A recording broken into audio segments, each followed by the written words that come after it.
Hello friends, carry on study with home academy में आप सभी का स्वागत है।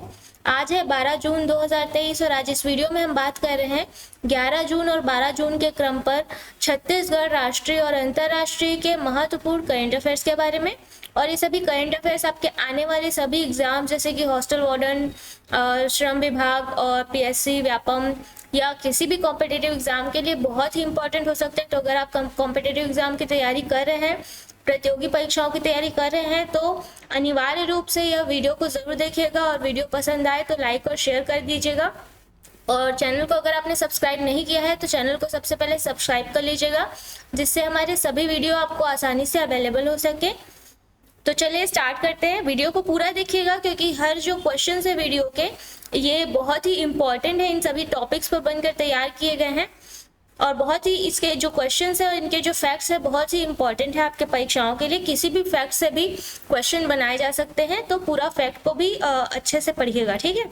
चलिए स्टार्ट करते हैं कल के प्रश्न से। कल का प्रश्न है, कहाँ हालिया प्रगति पर 3 दिवसीय शिक्षा महाकुंभ 9 जून को शुरू हुआ है। ठीक है, तो अभी 3 दिवसीय शिक्षा महाकुंभ 9 जून को जालंधर पंजाब में शुरू हुआ है। ठीक है, जालंधर में जो डॉक्टर भीमराव अंबेडकर राष्ट्रीय प्रौद्योगिकी संस्थान जालंधर जो है, यहाँ जो है स्कूली शिक्षा में हालिया प्रगति पर 3 दिवसीय राष्ट्रीय सम्मेलन शुरू हुआ है। ठीक है, यह शिक्षा महाकुंभ सर्वहितकारी शिक्षा समिति पंजाब, एनआईटी जालंधर और अन्य प्रमुख शैक्षणिक संस्थानों के सहयोग से आयोजित किया गया है। ठीक है, और शिक्षा महाकुंभ के उद्घाटन सत्र में सूचना और प्रसारण मंत्री जो है अनुराग सिंह ठाकुर जो है मुख्य अतिथि रहे हैं।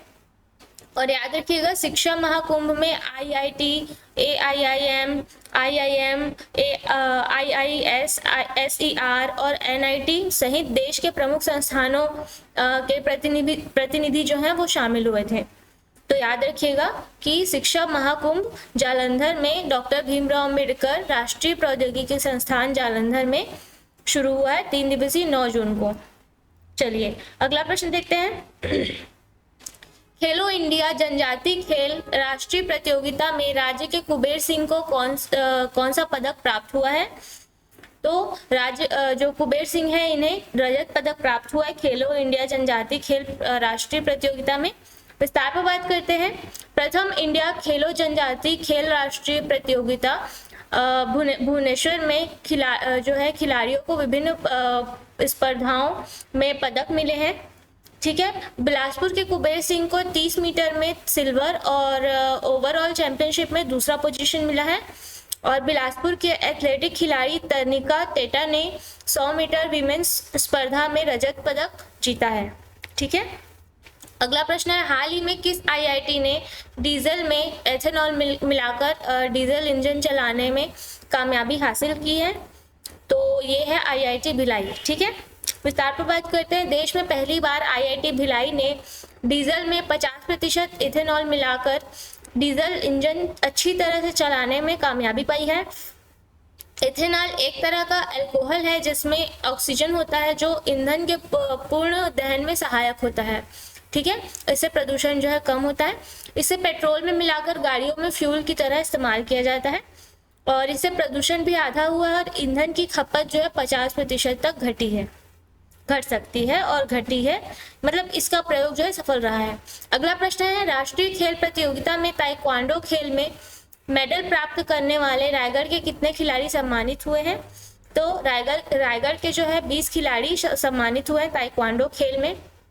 विस्तार पर बात करते हैं। राजधानी दिल्ली के इंदिरा गांधी स्टेडियम में हुई इस प्रतियोगिता के ताइक्वांडो में रायगढ़ के 20 प्रतिभागियों को मेडल प्रदान किया गया है।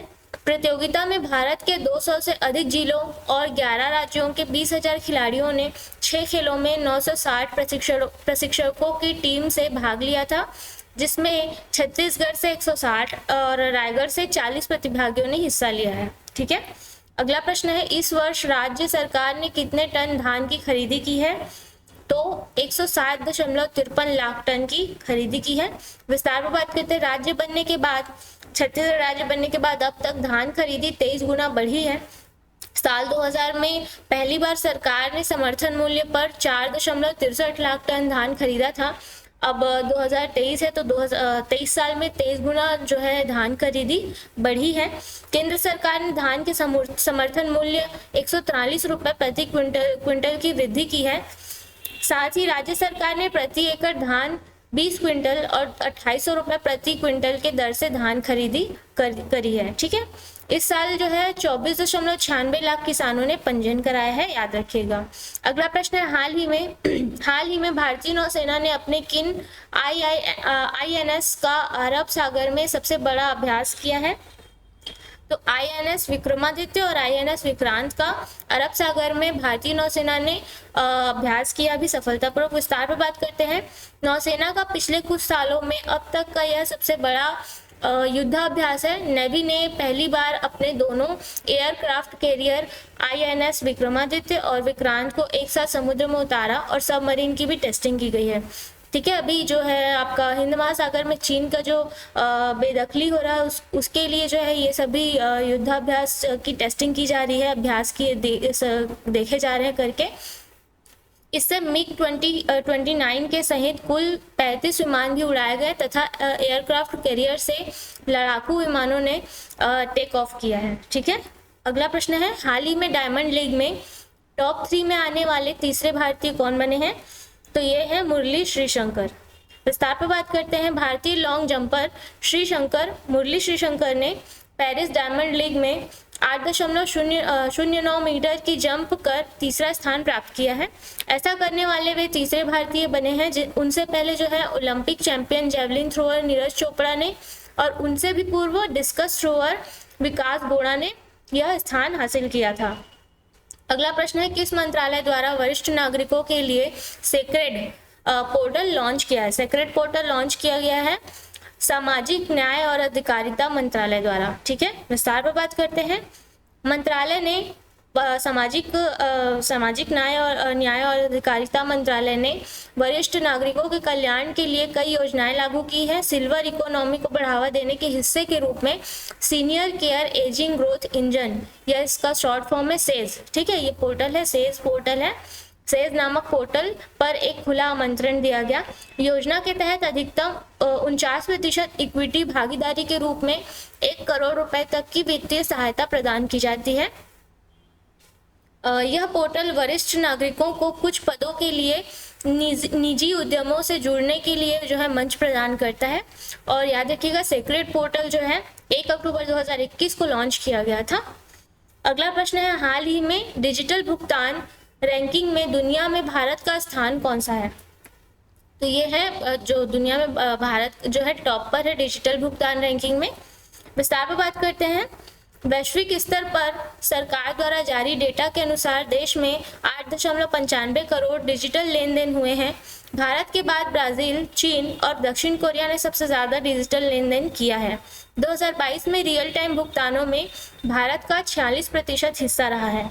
ठीक है, अगला प्रश्न है, हाल ही में कैग भारत SAI-20 शिखर सम्मेलन की मेजबानी कहाँ कर रहा है? ठीक है, तो इसका आंसर है गोवा में। SAI-20 शिखर सम्मेलन का मेजबानी जो है कैग भारत द्वारा किया जा रहा है गोवा में। विस्तार पर बात करते हैं। भारत के नियंत्रक और महालेखा परीक्षक G20 प्रेसिडेंसी के तहत supreme audit institutions 20 engagement group के अध्यक्ष गिरीश चंद्र मुर्मू हैं। SAI-20 गोवा में 12 से 14 जून 2023 तक आयोजित किया जा रहा है। ठीक है, कैग भारतीय संविधान के अनुच्छेद 148 के तहत स्थापित एक स्वतंत्र प्राधिकरण है। ठीक है, याद रखिएगा, ये सुप्रीम ऑडिट इंस्टीट्यूशन 20 जो है साई का फुल फॉर्म है सुप्रीम ऑडिट इंस्टीट्यूशंस 20। ठीक है, कैग भारतीय संविधान के अनुच्छेद 148 के तहत स्थापित एक स्वतंत्र प्राधिकरण है। कैग ने SAI-20 ग्रुप के बीच 2 प्राथमिकता वाले क्षेत्रों ब्लू इकोनॉमी और जवाबदेह कृत्रिम बुद्धिमत्ता यानी कि AI, ठीक है, आर्टिफिशियल इंटेलिजेंस पर सहयोग का प्रस्ताव रखा है। और याद रखिएगा, शिखर सम्मेलन में जो है ऑस्ट्रेलिया, ब्राजील, इंडोनेशिया, कोरिया गणराज्य, रूस, सऊदी अरब, तुर्की, बांग्लादेश, मिस्र, मॉरिशस, नाइजीरिया, ओमान, स्पेन, संयुक्त अरब अमीरात, मोरक्को और पोलैंड के जो है पोलैंड के एसएआई जो है प्रतिनिधि एसएआई के प्रतिनिधि जो है भाग ले रहे हैं इतने सारे देशों के। ठीक है, चलिए अगला प्रश्न है, हाल ही में बीएसएफ और बीजीबी के बीच डीजी स्तर का सीमा समन्वय सम्मेलन कहाँ शुरू हुआ है? तो ये नई दिल्ली में शुरू हुआ है। विस्तार पर बात करते हैं। 35वें महानिदेशक स्तर के सीमा समन्वय सम्मेलन के दौरान सीमा सुरक्षा बल का प्रतिनिधि मंडल बॉर्डर गार्ड बांग्लादेश के प्रतिनिधि मंडल से मुलाकात करेगा। ठीक है, यहाँ पे जो है आप याद रखिएगा, सीमा सुरक्षा बल जो है बीएसएफ है और बॉर्डर गार्ड बांग्लादेश जो है बीजीबी है। ठीक है, जिसका नेतृत्व बीएसएफ के डॉक्टर सुजॉयलाल थाउसेन और बीजीबी के major general AKM Najmul Hasan करेंगे। ठीक है, इसका नेतृत्व करेंगे। और पिछला बीएसएफ बीजीबी समन्वय सम्मेलन कहाँ आयोजित किया गया था? ढाका में। और कब आयोजित किया गया था? 2022 में। ठीक है, अगला प्रश्न है, हाल ही में दुनिया की नंबर 1 महिला टेनिस खिलाड़ी कौन बनी है जिन्होंने तीसरी बार फ्रेंच ओपन चैंपियनशिप जीता है? तो ये है ईगा स्वातेक। ठीक है, विस्तार पर बात करते हैं। पोलैंड की 22 वर्षीय ईगा स्वातेक ने तीसरी बार यह खिताब मुकाबला जो है खेला है और तीनों बार विजेता बनकर क्राउन प्रिंसेस बनी है। और 2007 के बाद जो है पहली बार किसी महिला खिलाड़ी ने यह खिताब बचाया है। ठीक है, उन्होंने चेक रिपब्लिक की कैरोलिना मकोवा को 6-2, 5-7 और 6-4 से हराकर 2 घंटे 46 सेकंड में मुकाबले में जीत हासिल की है। वे तीसरी बार फ्रेंच ओपन बनी है तथा उन्होंने करियर में चौथा ग्रैंड स्लैम तथा 7वां क्ले कोर्ट अपने नाम किया है। ठीक है, तो ये सभी किताब याद रखिएगा, चौथा ग्रैंड स्लैम और 7वां क्ले कोर्ट अपने नाम किया है। और वह तीसरी बार फ्रेंच ओपन बनी है। 3 बार उन्होंने जो है मुकाबला खेला और तीनों बार विजेता बनी है और क्राउन प्रिंसेस बनी है। ठीक है, अगला प्रश्न है, हाल ही में 23वें ग्रैंड स्लैम खिताब जीतने वाले पहले व्यक्ति बनकर किसने इतिहास रचाया? तो ये पुरुष एकल की बात हो रही है। ठीक है, तो 23 ग्रैंड स्लैम खिताब जीतने वाले जो हैं नोवाक जोकोविच हैं। विस्तार पे बात करते हैं। पेरिस में फ्रेंच ओपन के पुरुष एकल फाइनल में सर्बियाई टेनिस खिलाड़ी नोवाक जोकोविच ने कैस्पर रूड को हराकर जीत हासिल की है। इससे अब वह एटीपी रैंकिंग में कार्लोस अल्कराज से नंबर 1 स्थान ले लेंगे। ठीक है, नंबर 1 स्थान पर जो है कार्लोस अल्कराज थे। अब वे जो है नोवाक जोकोविच उनका स्थान ले लेंगे पहला नंबर का। इस जीत के साथ वह जो है कम से कम 3 बार सभी 4 ग्रैंड स्लैम जीतने वाले पहले व्यक्ति बने हैं। ठीक है, 3 बार सभी चारों जो है ग्रैंड स्लैम जीतने वाले पहले व्यक्ति बन गए हैं। उन्होंने 36 साल 20 दिन की उम्र में सबसे पुराने रोलैंड गैरोस चैंपियन के रूप में जो है राफेल नडाल को पीछे छोड़ दिया था। ठीक है, अगला प्रश्न है, हाल ही में भारतीय विशिष्ट पहचान प्राधिकरण के नए CEO कौन बने हैं? तो इसका आंसर आपको कमेंट बॉक्स में देना है। और साथ ही मैं बताना चाहूँगी कि हमारे एकेडमी में ऑफलाइन और ऑनलाइन क्लासेस अवेलेबल हैं, PSC प्री और व्यापम, हॉस्टल वार्डन। ठीक है, तो अगर आप किसी भी क्लासेस की जानकारी चाहते हैं या डाउट है, कुछ क्लियर करना चाहते हैं, तो दिए गए कॉन्टैक्ट नंबर पर कॉन्टैक्ट कर सकते हैं या विजिट कर सकते हैं हमारे एकेडमी में, अमर कॉम्प्लेक्स, गांधी चौक, जुना बिलासपुर, रोम एकेडमी में। तो आज का वीडियो अगर आपको पसंद आया हो तो लाइक और शेयर करिएगा और चैनल को सब्सक्राइब कर लीजिएगा। ठीक है, चलिए आज के वीडियो में इतना ही। कल मिलते हैं अगले वीडियो में। धन्यवाद।